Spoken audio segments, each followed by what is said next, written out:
Justice is served. There's a madman on the loose, Justice is served. leaving behind him a trail of bodies, assigning himself as judge, jury, and executioner. Justice is served. And only one man can stop the scourge of the underworld. Justice is served. Or The John Byrne Challenge by Mark Gruenwald. Senior Executive Editor. John Byrne changed my mind the other day. We were in my office talking about some of the supervillains he was going to use in his new sensational She-Hulk book, and he mentioned a number of odd-sounding choices: the Toadmen, Dr. Bong, the Black Talon, etc. I asked him if he wasn't going to come up with some all-new baddies for the Jade Giantess to tangle with. He said no, not if he could help it. Well, how about on the Avengers books, I asked. Aren't you going to try to come up with another Terminus or the Master or Omega Flight, to name but 3 of John's contributions to the Marvel myths? No, he replied jauntily. John does everything jauntily. Every once in a while, you hear people say how good I am, and I don't believe a word of it. I was flabbergasted. Here was one of Marvel's top creative talents telling me that he was going to coast, rest on his laurels, content himself to take the creations of others, dust them off a bit and plug them into his yarns. Surely, there was no justice in the world. Then John patiently explained to me his reasoning, and I slowly began to accept the logic behind his alleged laziness. John feels that Marvel has plenty of good underexploited villains already, and literally dozens of slightly less than good villains, who only need slight retooling and careful handling to make them top-notch antagonists.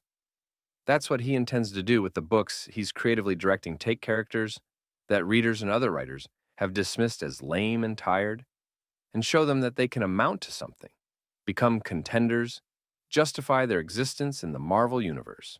Taserface!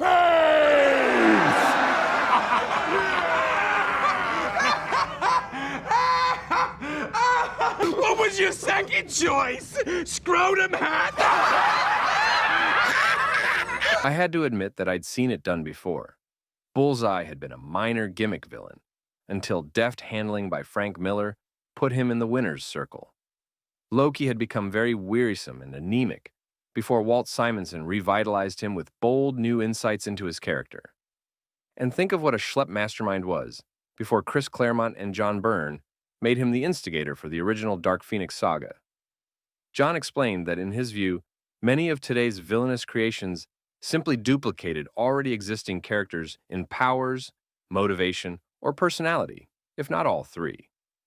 Not only did these derivative characters take some of the shine off the original they were ripped from, but they also needlessly cluttered up an already quite populous universe of characters. I could buy that logic. In point of fact, one of my duties as executive editor is to coordinate names, powers, and concepts of all new character creations in order to ensure that we don't have accidental duplication of said names, concepts, and powers. With my fellow editors' cooperation, I stand guard over the uniquenesses of our pre-existing characters by insisting that every new character truly has something unique to offer the universe in order to justify his or her existence. Okay, so new characters should not duplicate old characters. Fine. But what about some of these old villains, who nobody in his right mind would want to emulate? Isn't it possible that a villain's very concept was so hackneyed, derivative, and uninspired, or that a villain had been so badly damaged by years of less than adequate handling that he is totally unsalvageable? That, after all, was one of the principles behind the Scourge of the Underworld killings of 1986, a conspiracy I had no small part in. For that matter, neither did John Byrne, who co-created the character with me, naming him and designing his uniform. Part of the rationale behind Scourge was that Marvel needed to do a little house cleaning. The Marvel Universe had gotten just too darn large, and there were too many lame, forgettable, throwaway villains littering the landscape, begging for an entry in the official handbook, though not deserving one.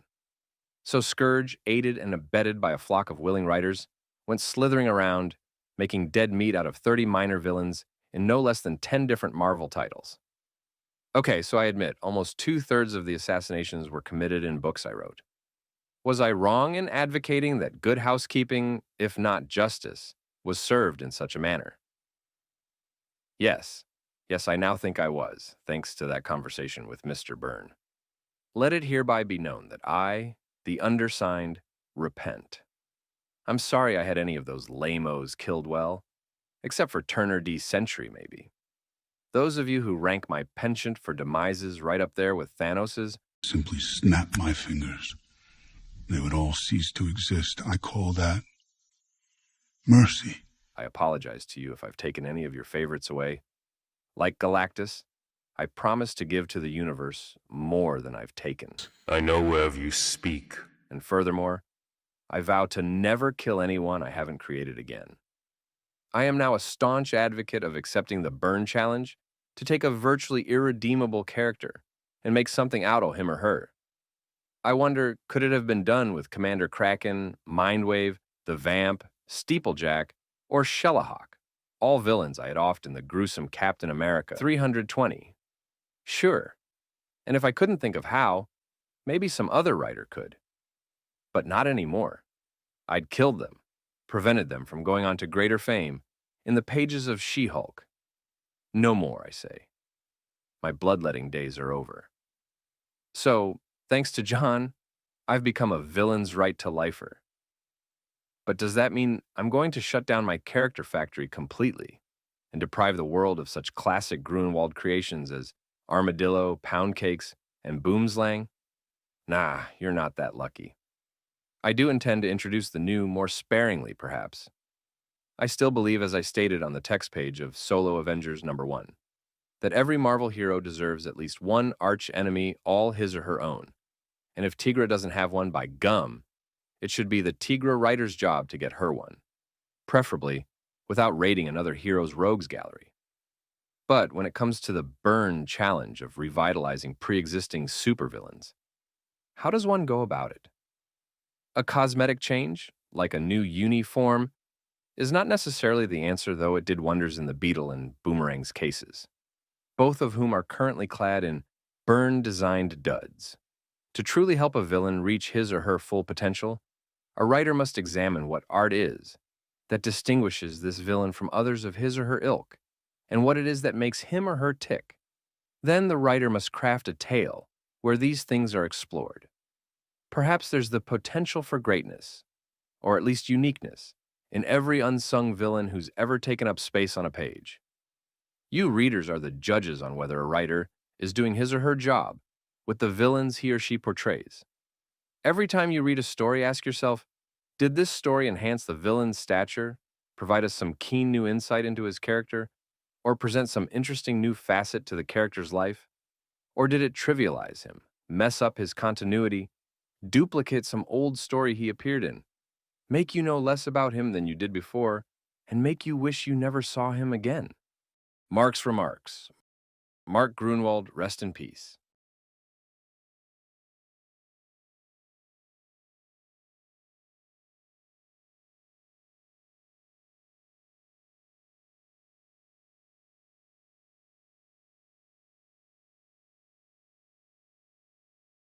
Simply snap my fingers. They would all cease to exist. I call that mercy.